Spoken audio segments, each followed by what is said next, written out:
Hi guys! Kumusta po kayong lahat? Nandito na po tayo, magbabalik po ang ating poses. Sulabi. Sabay gano'n, no? So, actually, hindi pa masyadong magaling yung aking voice, pero kailangan po nating mag-voice over. So, ito na po tayo. So, kumusta po kayong lahat? Sana po everything is alright with you all. And I'm back for another video that I am going to share with you today. So, sa lahat po ng mga nandito, big shout out po sa inyo lahat. Thank you very much po for tuning in. At before going further, syempre, mag-i-intro po muna tayo.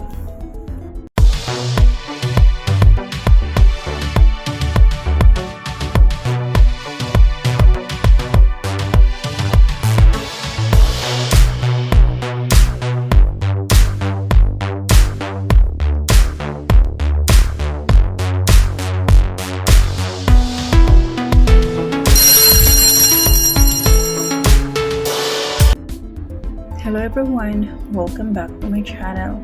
For today's video, ibabahagi ko lang po sa inyo ang ilan sa mga bulaklak at ang kanilang mga pangalan po. So, sana po panoorin niyo ang aking video hanggang dulo at sana po supportan niyo pa rin ang aking vlog kahit minsan wala pong voice kasi kinakapos po tayo ng voice. At yun lang po talaga ang aking problema sa aking pag-voice over ay yung boses ko po na laging namamaos, especially sa ganitong season po. So sa lahat po ng mga nandito na ngayon naka-tune in, big love shoutout po sa inyo lahat. Thank you very much po sa support niyo sa aking channel. So ayan. Sa lahat po ng mga tahanan naman po kay Sulabi, from admins and to all the members, thank you very much po sa support niyo. To my family and friends, new YouTube friends, new subscribers, new likers, visitors, thank you very much po sa support. At sana po pag hindi pa kayo nakasubscribe, mag-subscribe na rin po kayo sa aking channel. So, ayan po. So, for this flower, this is Pentas lanceolata, also known as the Egyptian star clusters. It is native to Africa as well as Yemen, and this is used for garden plants and especially for the butterfly gardens. So, ayan po ang Pentas lanceolata, or also known as the Egyptian star cluster. So marami pong kulay yan actually, pero ito lang po yung kinuhanan ko, yung kulay pink. So tandaan nyo mabuti yung pangalan po ng flower na to at may exam po tayo mamaya after sa ating show. So ayan po, sa mga estudyante kong nakikinig, maraming salamat po at sana po may matutunan kayo kay Teacher Soul. So, ready na ba kayo sa ating next flower na i-feature natin at ipapakilala natin sa inyo? Actually, very famous tong flower na to at makikita niyo po ito kahit saan at tumutubo po siya ng napakabilis lang kahit saan po siya. Pero napakaganda. Meron po actually kulay, orange at saka parang kulay yellow, parang gano'n. May siya, combination. So for our next flower, this is the West Indian lantana, or sa amin tinatawag po namin to na kanding-kanding. Iwan ko lang po sa inyo, matinik to siya, may mga tinik po yung niya, yung tangkay niya dyan. So very careful at parang siyang parang maano yung niya, dahon, ang tawag dito, balahibo. And actually, napakabango po ng flowers na to. Iwan ko lang kung naamoy nyo na to. So, try nyo po i-amoy. Pero be careful lang sa ilong nyo kasi mapalahibo nga po siya. So, this is from the family of verbena and native from American tropics and is very easy to grow. So, for our next flower, this is called Calphemia gracilis na kulay yellow at saka meron siyang kulay brown sa gitna na maliliit. So maliliit lang po to siyang flowers na to at para siyang vine na gumagapang po siya. Pwede niyo siyang ilagay sa mga gates niyo or sa mga shades na pwede niyo paglagyan nito para gumapang siya at meron kayong shelter sa mga bahay niyo or sa mga garden niyo. Ayan, sa backyard. Ayan. So, napakaganda po itong flowers na to. And this is native to eastern Mexico and cultivated to the warm regions throughout the world. So napakabilis din po niyang agalagaan na flower, madali siyang itanim at madali lang po mabuhay.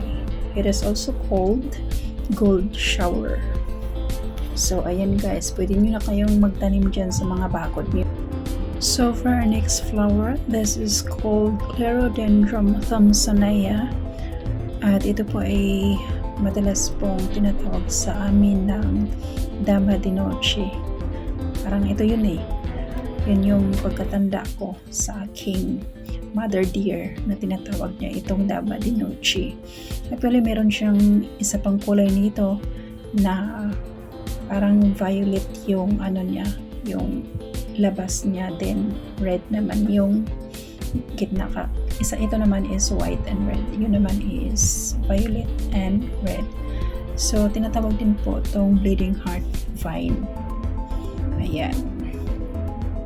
So, actually guys, yung sinasabi kong violet at saka red, yung ilalim, hindi ko po na-save. Hindi ko siya na-retrieve sa aking mga napura na video. Kaya picture na lang po yung pinapakita ko sa inyo sa dulo. At medyo malabo, pasensya na. So, babawi tayo next time. Sabi ganun, no? So, ito lang po muna ang ating na pakita sa inyo kasi ang haba po kasi ng video, hindi po natin ma-retrieve from the nabura na mga videos natin sa ating gallery. So, sana po maunawaan nyo, no? At siguro naman maaninag nyo pa rin kahit malabo yung picture na yan na pinakita ko po sa inyo. Yung ano niya, yung kulay violet niya ba? Violet ba yan? Or lavender at red yung ilalim. So, ayan guys, yung picture. Maaninag nyo ba? Ayan po. So, for our next flower, this is Thunbergia erecta or the bush clock vine. It is also called Purple King Mantle, and this is a very famous plant that is medicinal in different parts of Bangladesh. So ayan guys, napakaganda po niya. Meron siyang purple sa labas at dilaw yung gitna. Ayan, papakita ko lang po sa inyo yung napakaganda niyang forma ng flower na to. Pero this is edible. Meron din po siyang buto na kulay itim na ayan. So for our next flower, ito na po yung ating napakagandang kulay blue na maliliit lang siya na flowers na makikita din po natin dito sa garden kung saan nandito po tayo. So ang tawag po dito ay Shaggy Dwarf Morning Glory or tinatawag po nila ng Evolvulus Nutalianus. So, ayan po ang common name niya. Yun nga, Shaggy Dwarf Morning Glory. And this is from Central United States. At syempre, lumalaganap na rin po sa buong mundo na mahilig pong magtanim ng mga flowers na to. So, kumalat na po siya. Ayan. So, for our next flower, alam ko pong napaka-familiar sa inyo yung flower na to. At kung saan-saan lang po ito tumutubo. Ayan, napakabilis lang po niyang tumubo kung itanim niyo po at madali po siyang dumami. So, ito po ay tinatawag na begonia. So, ayan po, napakaganda po niyan. At meron din po siyang iba-ibang klase, iba-ibang kulay. Ayan, at saka yung dahon niya ay kulay green. Yung iba naman ay parang medyo, ano siya, parang nagiging brown pero maroon brown, parang ganon yung dahon niya sa iba. So ayan, so ito lang po yung kinuhanan natin, ito lang po yung available sa season na to. Ayan po ang begonia or also known as Semperflorens. Ayan po, at syempre tinatawag din po siyang wax begonia. So for our next flower, this is the yellow spider lily or also called Lycoris aurea. So magbubloom lang po siya after 1 to 2 years mo siyang itinanim, saka po siya magbubloom. At meron din po siyang kulay red, white at lavender. At saka ito pong dark yellow or golden yellow. Napakaganda po nila. Ayan. So last but not the least, we have here our poinsettia. So ito po yung pinaka-importanting flowers pag December. Tama po ba? So ito po ay native from Mexico and Central America and was first described by the Europeans in 1834. So ayan po yung pinaka-paborito niyong poinsettia na meron din po siyang kulay dilaw. So thank you for watching, and please don't forget to like and subscribe if you're new to my channel. Thank you very much po. Please stay connected to be updated with my next videos. Once again, this is Soabi, always reminding you to stay healthy and be safe always po. Muli, maraming salamat po sa panonood at paalam!